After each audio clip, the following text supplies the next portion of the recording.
হরে কৃষ্ণ, সবাই কেমন আছেন? আশা করি ভালো আছেন। আমি ইন্দুলেখা আপনাদের সামনে নিয়ে আসলাম আটার মোমোর রেসিপি। এটা কিন্তু বয়স্ক থেকে বড় সবাই খেতে পারবে, আর খেতেও কিন্তু খুবই সুস্বাদু। যেহেতু ময়দা আমাদের শরীরের জন্য ভালো না, তাই আটা দিয়ে বানিয়েছি। আমরা দুজনেই ডায়েটে আছি, আর বাচ্চাটাও ধরুন আমাদের খাবারই খাই। তা চলুন রেসিপি শুরু করি ঝটপট, কথা না বাড়িয়ে। সবাই রিকোয়েস্ট করেছেন যে মোমোর রেসিপিটা দাও, যেহেতু আমি একটা শর্টস ছেড়েছিলাম সেখান থেকে।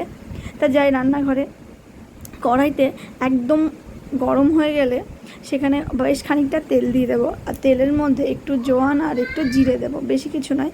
আর একদম স্লাইস করা আদা, সেটাকে ভালো করে ভেজে নিয়ে একটু হিং দিয়ে তার ভিতরে দিয়ে দেবো ক্যাপসিকাম, গাজর আর টমেটো। তো এইটাকে খুব ভালো করে নাড়াচাড়া করে নেবো। আগেই নুন দেবো না। আর বাঁধাকপি কুচিয়ে রেখেছিলাম, আপনারা চাইলে ছোটো ছোটো কোচাতে পারেন। এর থেকে এটা কোনো ম্যাটার করে না, বড় ছোটো সবই সেদ্ধ হলেই হবে। আর রান্নাটা কিন্তু খুব বেশিক্ষণ করা যাবে না, তাহলে কি হবে, এর টেস্টটা চলে যাবে। এই যে দেখুন, আমি নুন ছাড়াই কিন্তু নাড়াচাড়া করছি। এরকমভাবে যখন একটু মিয়ে আসবে, তখন সব মশলা, লবণ, সস হিসাবে সয়া সস, অল্প একটু হলো টমেটো সস, আর একটু চিলি সস দিয়েছি, আর কিছু নয়। আর সমস্ত রান্নাটা কিন্তু বিট লবণে করেছি। আর যদি একটু মনে হয় বেশি জল আছে, একটু কর্নফ্লাওয়ার দিতে পারেন। আর নামানোর আগে এই যে কর্নটা দিয়ে দিলাম। এটাকে পুরোপুরি রেডি করে নিয়েছি, আর বেশি কিছু দরকার নেই। এবার চলে যাব ডোতে। পুরটা তো রেডি হয়ে গেল। পুরটা রেডি করা থাকলে এবার এটা ঠান্ডা করতে হয়, না হলে কিন্তু একটু অসুবিধা হয়। ঠান্ডা করে নেবেন আপনারা হয়।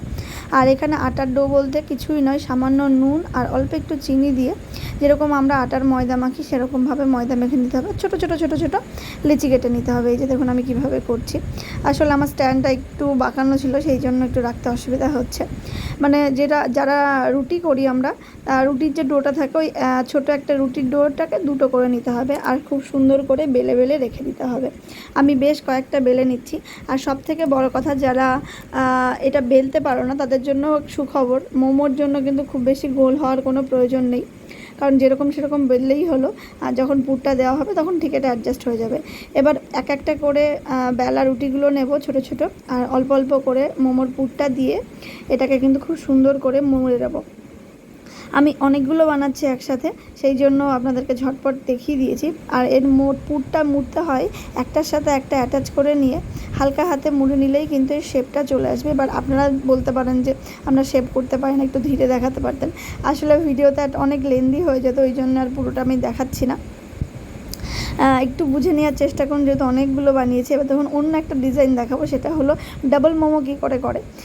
দুটো রুটি নিয়ে একসাথে মোমো করে নিতে হবে। পেছনের দিকটাকে একটু ছিদ্র করে নিয়ে ওইটাকে পুরো বল্টিয়ে উপরের দিকে নিয়ে আসতে হবে। এটার ভিতরেও পুর দেওয়া হবে, আর এটাতে দুটো একসাথে হয়। আমি জাস্ট চেষ্টা করলাম প্রথম, আগে কখনো করিনি। দেখুন ঘটের মতো হয়েছে দেখতে।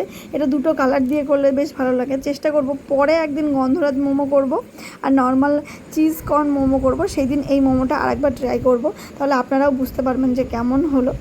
আর মোমো সেদ্ধ করলে দেখবেন নিচে লেগে যায়, তার জন্য আজকে আমি একটা দারুণ বুদ্ধি বের করেছি, সেটাও আপনাদেরকে দেখাবো। সেটা হলো মোমো যেখানে স্টিম করছেন সেটার উপরে বাঁধাকপির যে পাকা পাতাগুলো আছে, মানে যেটা আপনি ফেলে দেবেন, সেটা এরকমভাবে নিচে দিয়ে দেবেন। তাহলে দেখবেন মোমোগুলো সেদ্ধ হতে গেলে নিচে লাগবে না, এরকম খুব সুন্দর করে বিছিয়ে দিয়ে স্টিম করতে দেবেন। আমার স্টিম হয়ে গেছে, এটাকে এখন ভগবানকে ভোগ লাগাবো, আর আমরা গরম গরম প্রসাদ পাবো। সব থেকে বড় কথা, যেটা স্যুপ বানিয়েছিলাম সেটা কিন্তু রেসিপিটা আমি যখন আপলোড করব ভাবলাম, তখন দেখছি রেসিপিটা আমি ভিডিওই করিনি, ভুল হয়ে গেছে। পরে একদিন এই রেসিপিটা করে আপনাদেরকে দেখিয়ে দেবো। যারা যারা ভিডিওটা দেখছেন, ভালো লাগলে লাইক, কমেন্ট, শেয়ার করতে ভুলবেন না। আর তার থেকেও ভালো লাগলে কিন্তু কমেন্ট করে জানাবেন যে কেমন হয়েছে। আর আপনারাও একদিন ট্রাই করে দেখুন যে এই আটার মোমোটা কেমন খেতে হয়। সবারই জিভে জল আসছে আশা করি। তো আপনারাও বানান আর প্রসাদ পান। আমার সাথে থাকবেন, পাশে থাকবেন। আর যারা নতুন দেখছেন তারা কিন্তু ফলো করতে ভুলবেন না। হরে কৃষ্ণা। আমরা এখন প্রসাদ পাই।